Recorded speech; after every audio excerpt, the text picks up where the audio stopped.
Hello and welcome back to yet another English learning video. And in this video, we will be describing acts of criticism. So if you are interested, stay tuned and watch the video till the very end.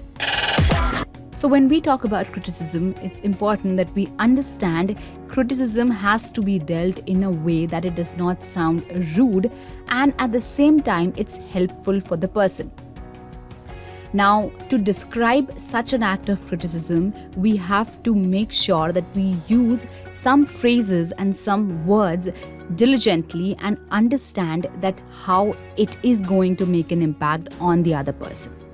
So here I have accumulated some 10 to 15 phrases and some words that can be used instead of a direct way of saying a criticism.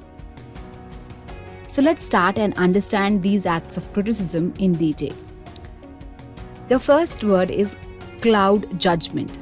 Cloud judgment is basically when you make a negative impression about something in your head. So when you already have a negative impression about someone in your head, that makes you have a cloud judgment.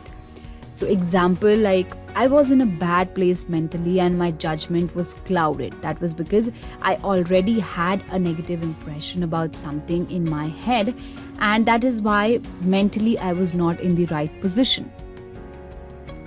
The next word is born idle. Born idle means something which is extremely lazy or being extremely lazy and not doing any work. He has never done any exercise. He's such a born idle. Born idle means extremely lazy. Slippery customer. A slippery customer is a person or someone who cannot be trusted.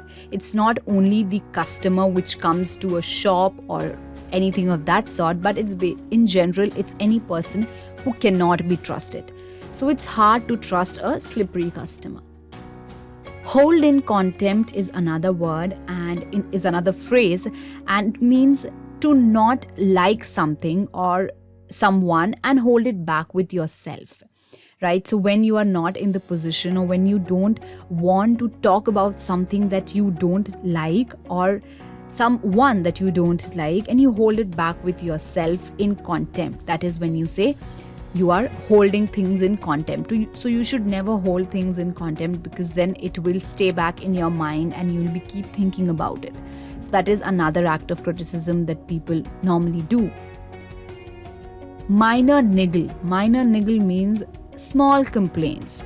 The small day-to-day complaints that we do and the complaints that we have from our life or with our lifestyle or anything is nothing but a minor niggle. So I do have a few minor niggles about the book, but generally it's very good.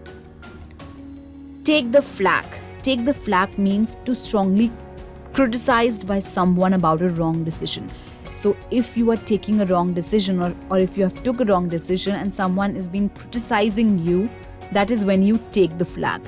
So because I am in a family full of surgeons, I get a lot of flak for my career in the arts.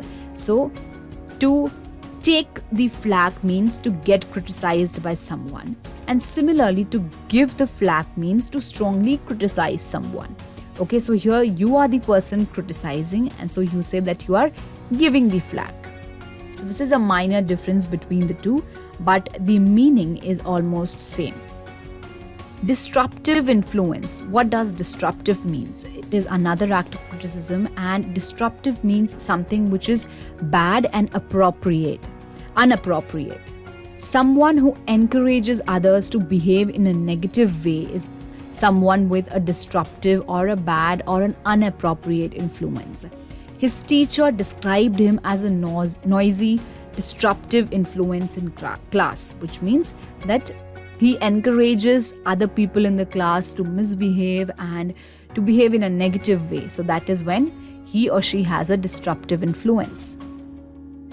Another phrase that we normally use is the blame rests with. So this phrase means that something or some reason or a sole reason or a fault of some person. So that is when you say the blame rests with this person or he or she is the sole reason of this problem. So the blame rests with the parents for not paying attention to their child. So when the parents are not paying attention to their child, the blame is in the parents, the fault is in the parents and not in the child. Shirk responsibilities. Shirk responsibilities is another act of criticism, and this means when you pay no attention to responsibilities or when you don't care about anything that has to be done because of you.